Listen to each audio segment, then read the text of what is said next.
All right, listeners, I think you know that we are part of the Radiotopia network, which is basically a network built on the idea that you should support the most creative, independent audio makers around.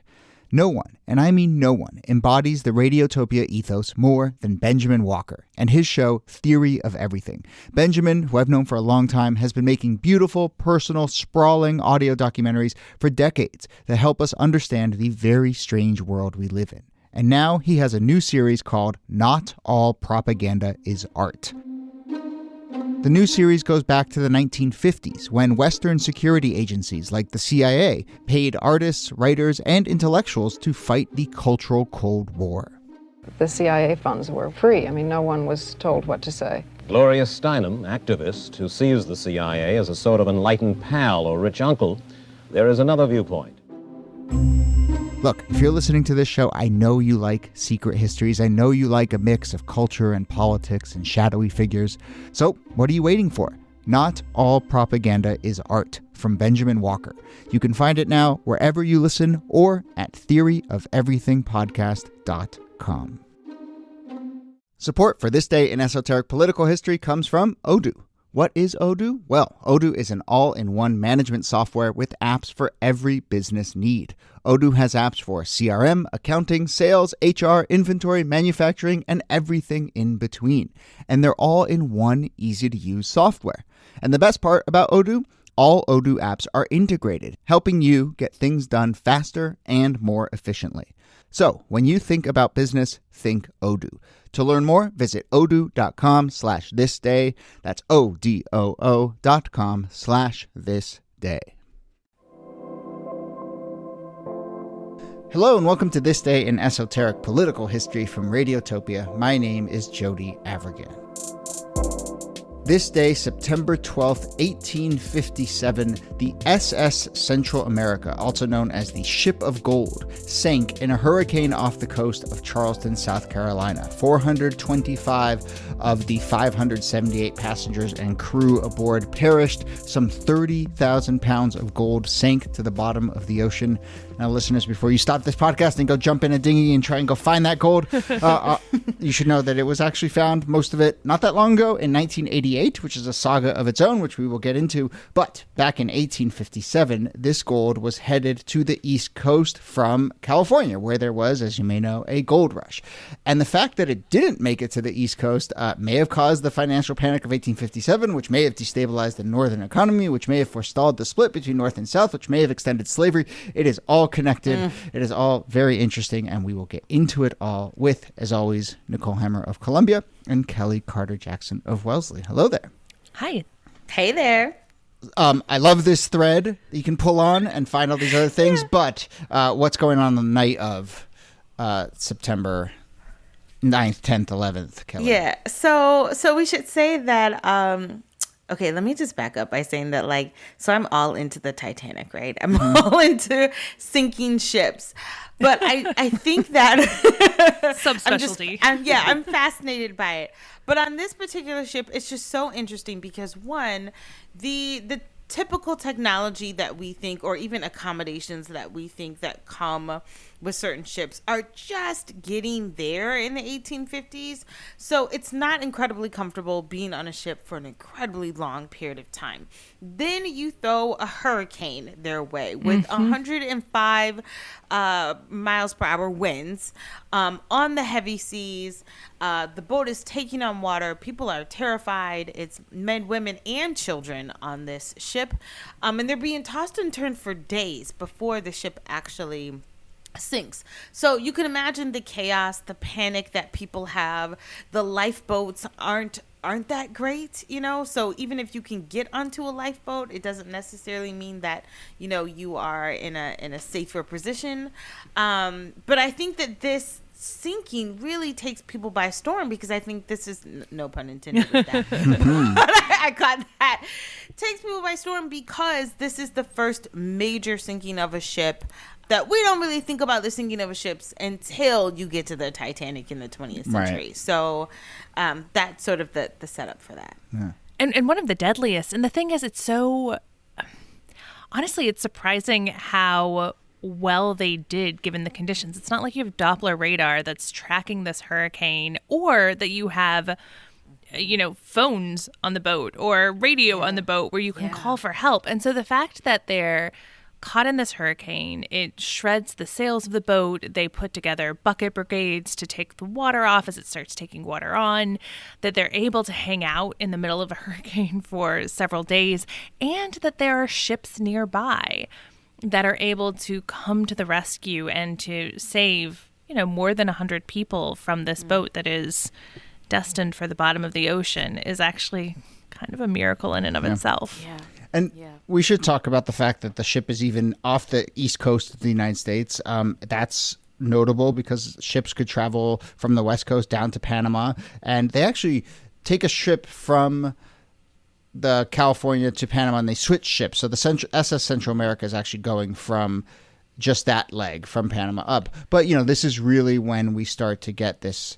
The California gold rush starts to send just enormous amounts of wealth back east. And when we talk about the 30,000 pounds of gold, we're talking about, about $625 million worth of gold. And I guess this is where we get into the financial implications of this. The East Coast, banks on the East Coast are waiting for this money. Oh, yeah. And I mean, it's the idea of that amount of money being lost or the inability to recover that amount of money. I mean, it is such a blow to the economic system that people are like, wait, what? What just happened? How are we going to get this money back? We don't have sort of a plan B, and it causes an economic spiral effect to happen. Really, a panic essentially happens of 1857 that causes this financial crisis, not just in the East Coast, but all throughout the United States. It ripples and really becomes a worldwide crisis because this is a significant amount of money that has been lost. Right. And this is in an era in which currency is metal-based, right? It's backed by gold. You might have a paper banknote because there's not really much of a national currency yet. You might have a banknote, but that banknote can be traded in for actual metal. So this gold rush in California has huge implications for the U.S. economy because that gold that they're bringing out of the ground is expanding the economy, right? It's expanding the wealth of the United States. And people have expectations based on that gold being mined and based on it being brought back, and banks have made investments and they have a lot on the line in the expectation that this $8 million worth of gold is going to fill their coffers. And when it doesn't come through, there's a huge economic contraction because that, money is tied to metal, and the metal is now at the bottom of the ocean. And we should add a little nuance here and say that there was likely a sort of economic downturn brewing, and this was, as often the case, it's hard to peel apart kind of what's cause and what's symptom and so forth. But this loss of this gold, this inability to back people, already a nervous economy's funds, as you were saying, Niki, with actual gold, with actual metal to back it up, added to this panic. You also have these other layers of a radically changing information environment. The panic of 1857 is often thought of as the first worldwide panic because you have the telegram, you have a different media environment in which sort of this can ripple out and panic can spread, and investors all around the world now can have jittery nerves, in part because of the loss of this $8 million to $625 million today. The 19th century economy is very much on a hair trigger anyway because it's growing very quickly. You suddenly have this information environment, but it's just like, especially by the second half of the 19th century, it's just like boom, bust, boom, bust, boom, bust, boom, bust. Yes. And just like the gold rush itself also is part of that too. Like, if you just want to have this picture of instability, well, it's like pretty unstable, if profitable for some people, to just like inject massive amounts of money in such a short period of time. This is a bit of a side note, but my parents were recently in Alaska, and I was talking to my dad and he had learned that the Alaska gold rush, the Klondike gold rush in particular, was like 8 months long, and they took out like $1 billion of gold in like 8 months, and then all of a sudden there was just like $1 billion more money, and then they moved on. And the California gold rush was a little longer, but we're still talking about just like a massive amount of wealth that just like appears in a very short period of time that is going to be destabilizing.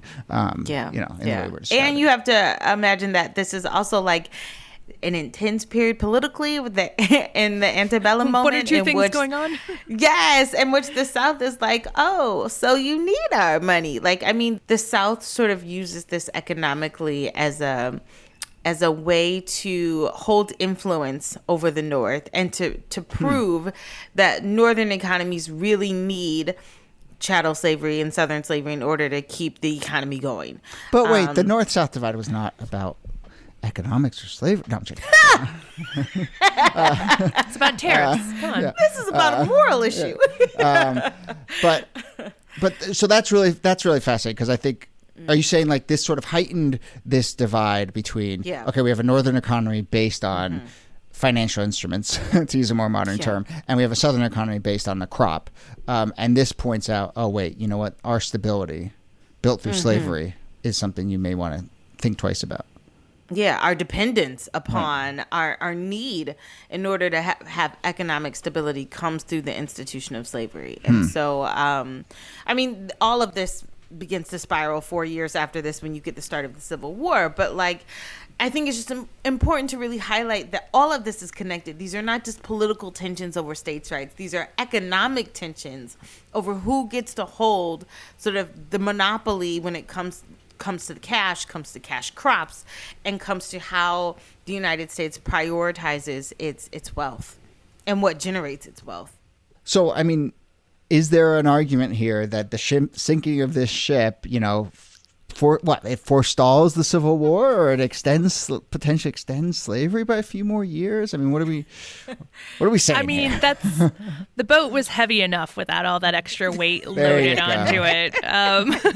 So look, I mean, it's the 1850s in the United States is an incredibly volatile time politically. There are lots of different moments that you can point to that exacerbate this. I think that it's just a telling moment in having this debate about its impact on this question, how everything in the United States was tied back to the institution of slavery, how embedded it was in every economic transaction, in every political debate, that there was no separating it out, certainly not by 1857. So does this have an impact? Everything has an impact at this point, because the United States and the institution of slavery are bound together inextricably. So let's talk a little bit about other aftermath and more concrete aftermath and ripple effects from this. So when this ship goes down, the gold sinks to the bottom of the ocean.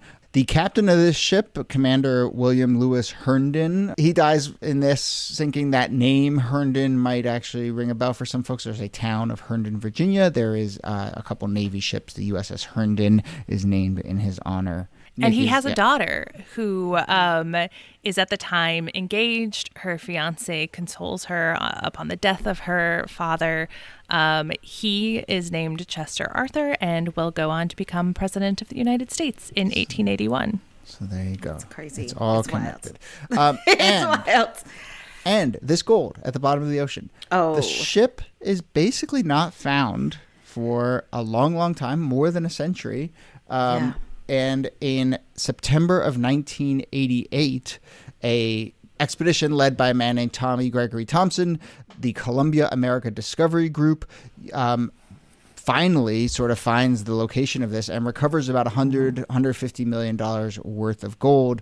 And it sets off this really remarkable, which we could probably do a whole episode on it, twisty turny legal battle. Yes. People are suing each other. They're trying, it goes into the courts to determine who's going to get what percentage of the gold discovery. The insurance companies are mad. Yeah. Because they paid out 120 we paid years out. ago. We want our money back. Yeah, those insurance companies they're like cockroaches. They will still be there. Yes. But, it's not until the mid-90s or even in the 2010s that this is still sort of an ongoing saga.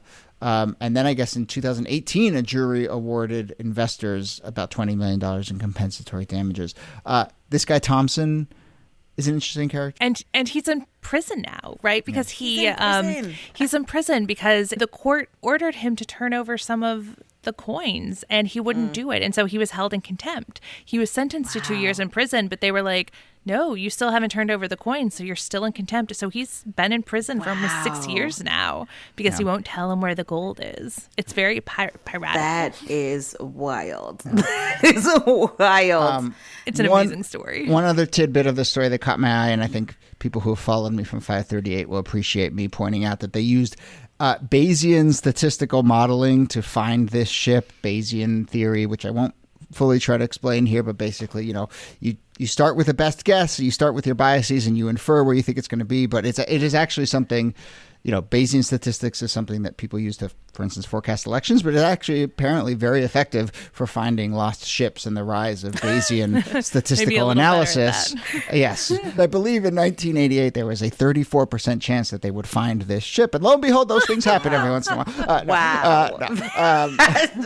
But yeah, so apparently the rise of that kind of statistical analysis allowed them to find this stuff. Anyway, lots of I also think they had to wait for the technology. Exactly. I mean, like, even if someone wanted to sort of guesstimate where the ship went down and go out and get it, I mean, gold is heavy. You have to, and the ocean is deep. Yes. Totally. So you would have to wait a while in order to get the diving equipment just to be able to retrieve some of this gold. Yeah. All right. Well, that feels like it's enough on the ship of gold. Nicole Hammer, thanks to you as always. Thank you, Jody. And Kelly Carter-Jackson, thanks to you. My pleasure. This Day in Esoteric Political History is a proud member of Radiotopia from PRX, a network of independent, listener-supported, artist-owned podcasts. Our researcher and producer is Jacob Feldman. Our producer is Brittany Brown. Kaula Nakua helps with transcripts. Julie Shapiro is executive producer for Radiotopia. Get in touch with us if you have any questions or comments or ideas for the show. You can email us thisdaypod@gmail.com, or you can find a form at thisdaypod.com, where you can also get our full archives, transcripts, and learn lots more about the show. Follow us on social at thisdaypod on Instagram and Twitter, where we are posting stuff each and every day. My name is Jody Avergan. Thanks again for listening, and we'll see you soon.